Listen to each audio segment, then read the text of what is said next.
Hey lovely sexy gaming people, welcome to today's video, which is issue 33 of the Age of Sigmar Stormbringer.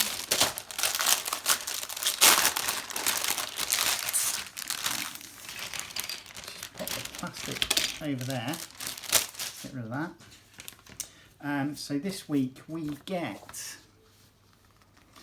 Knight-Judicator, Blades of Khorne, Realm of Chaos. So here's our Knight-Judicator, a couple of Gryph-hounds with him. We also get this trifold, so let's have a look at the trifold first. Domain of the Dark Gods. So this is for our Chaos section.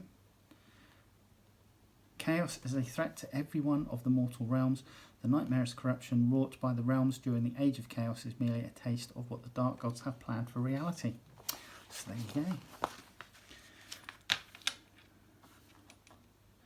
So Tzeentch, Khorne, Nurgle and Slaanesh. So info, little bit of info blurb on each of them. Domain of Nurgle, Domain of Slaanesh. So yeah, there's plenty of info on each.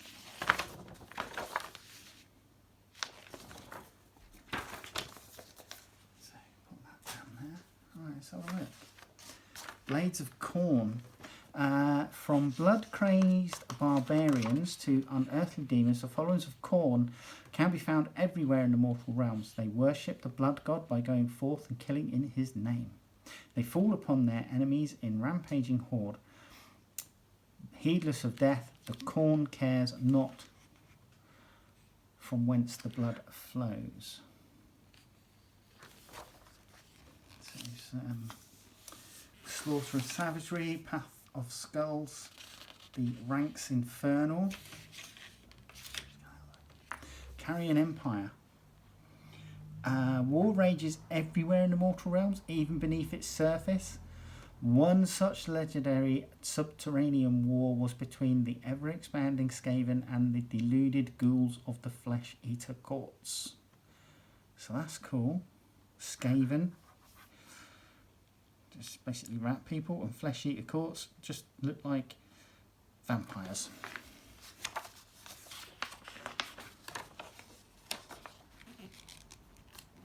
So here you go. Breach, breach, thieves in the night, going for the throat. And then we have our info for the Knight-Judicator. For our grey section, Stormcast Eternals number 7, we got a D6 rolling chart for heroic origins. And then a D6 rolling chart for heroic traits. And then you can name your Gryph-hounds and your knight.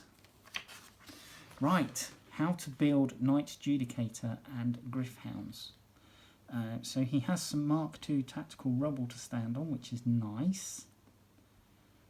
It's quite a bit of Mark II tactical rubble actually. So it looks like it's going to be an easy build.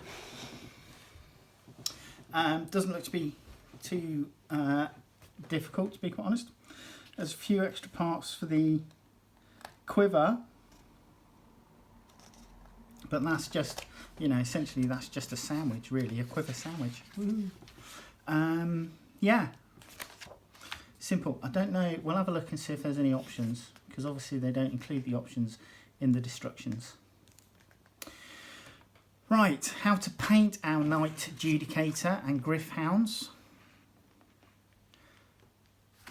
So it's, I mean, if you follow the instructions here, it's the standard paint with Retribution armour, black for the undersuit, Corax white for the inside of the cloaks, Cantor blue for the outside of the cloak, and any flashing on shoulder pads, etc.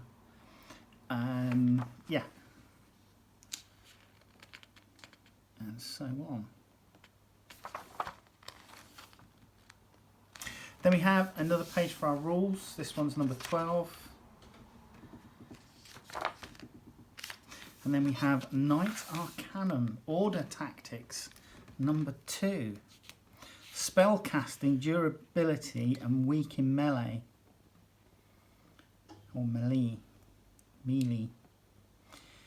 However you want to pronounce it. A wizard is useful in any army. The Knight Arcanum is a fantastic wizard for a Stormcast Eternals force, as well as helping to unbind your opponent's key spells. She provides good magical support for your own units and devastating magical firepower, capable of chewing through even the toughest targets. So, Sorceress Sniper. Then we have Lord Imperator. The Lord Imperator helps you execute your chosen strategy on the battlefield with a host of invaluable abilities.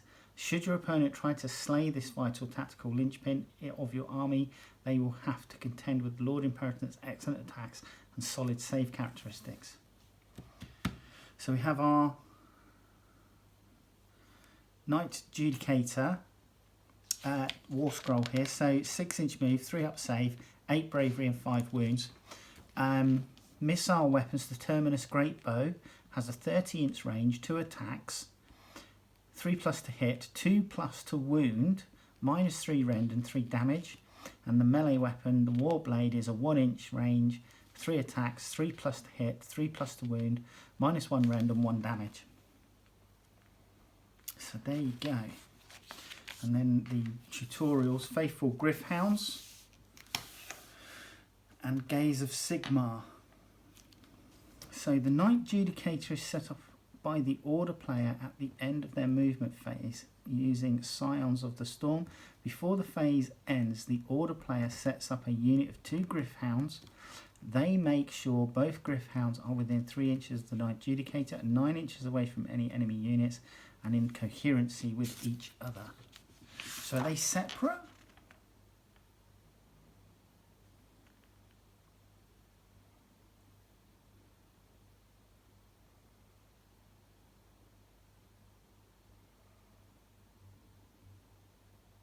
Because it's the 3-inch circle, so I suppose they have to remain within that 3-inch circle, but it's not saying that they have to be within coherency with the Judicator, so just within that 3-inch circle.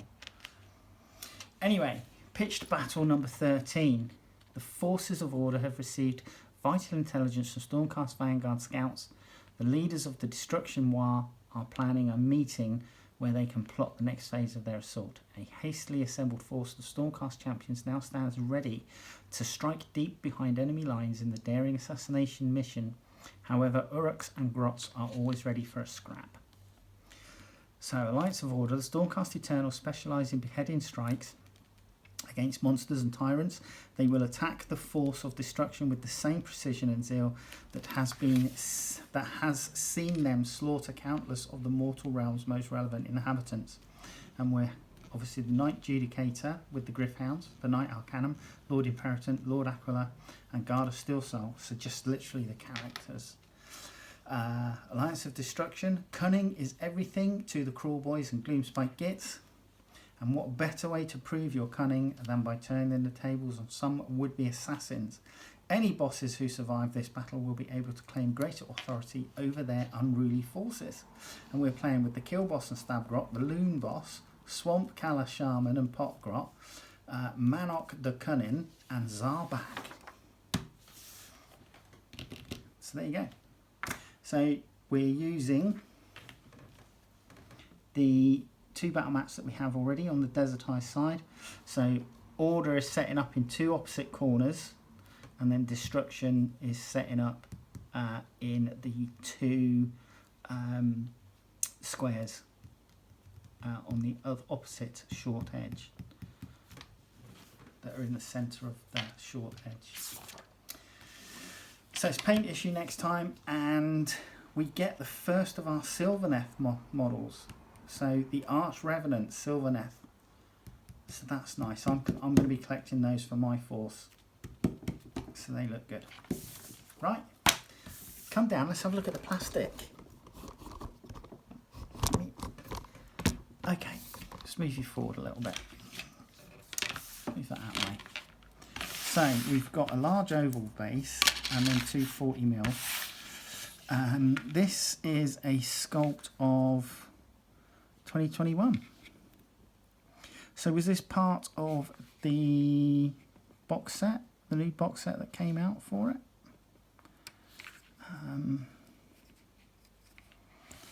I'm not seeing any options. Oh, we got head options, and that's your lot.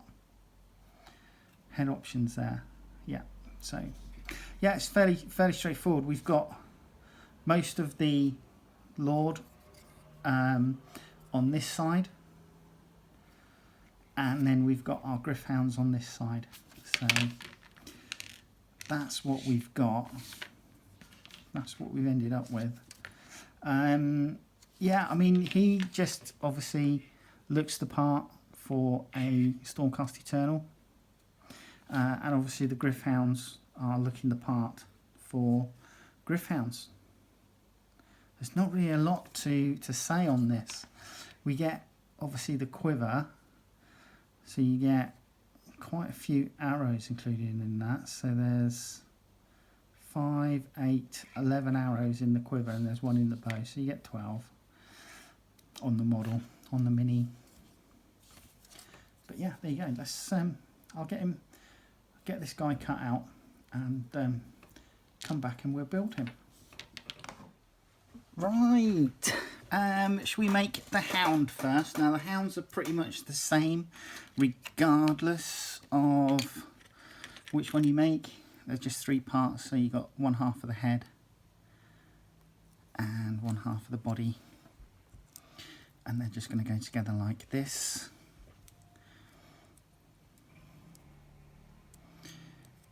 So being a push fit, you can position them so that you've got a slight gap before dropping in your glue.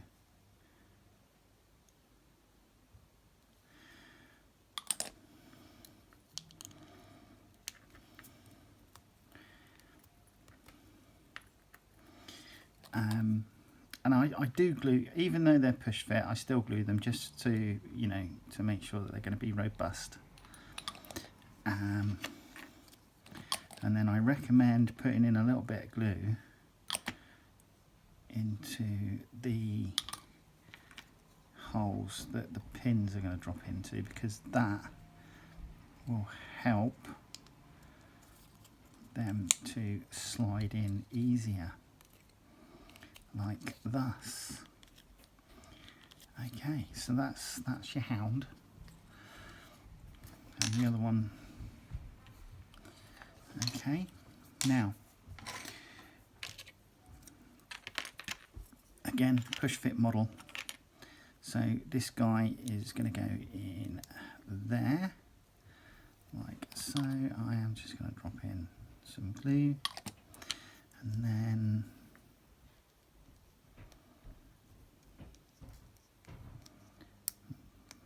line the pins up.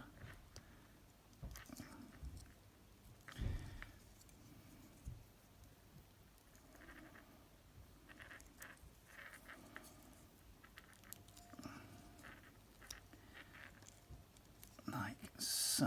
There's a slight gap there. Oh, that's better. Now you can drop your glue in from the opposite side on this,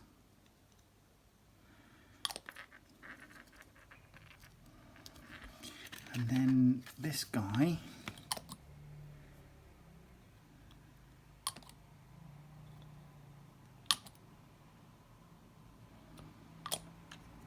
goes in like so. Why he's got such a long oval base, I do not know. I do feel that perhaps he could have quite easily have just sat on a 50mm base. So we have his head goes in,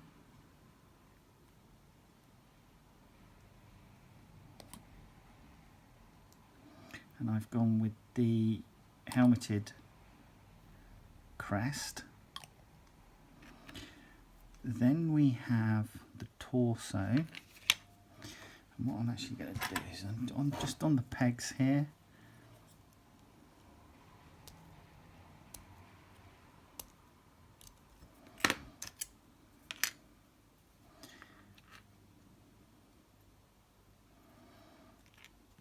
just going to do that. Right, drop a little bit of glue in there.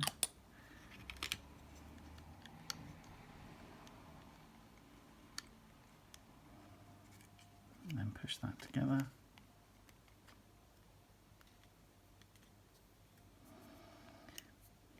Then we're coming in with the war bow here.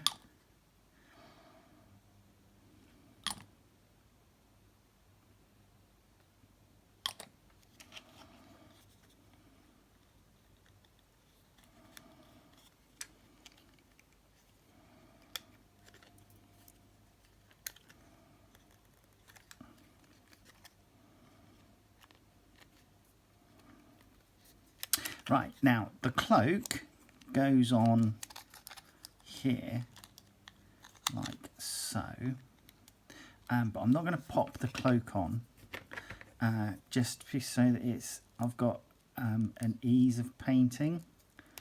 I can paint the cloak separate, and then a couple of little bits of armour, and then we have the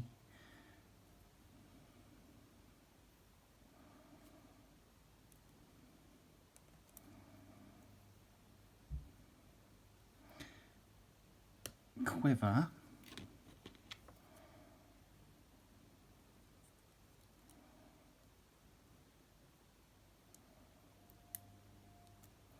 which goes together like so. Now this does definitely need gluing. I mean, once it's pushed on the body it would probably be fine, but I wouldn't trust it.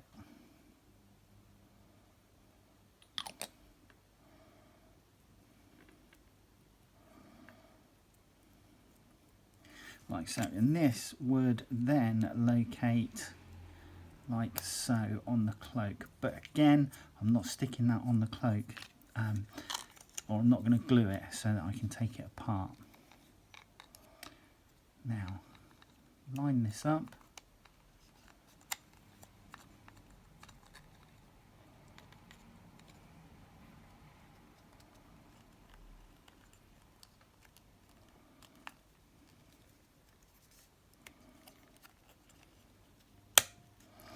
and that's your Lord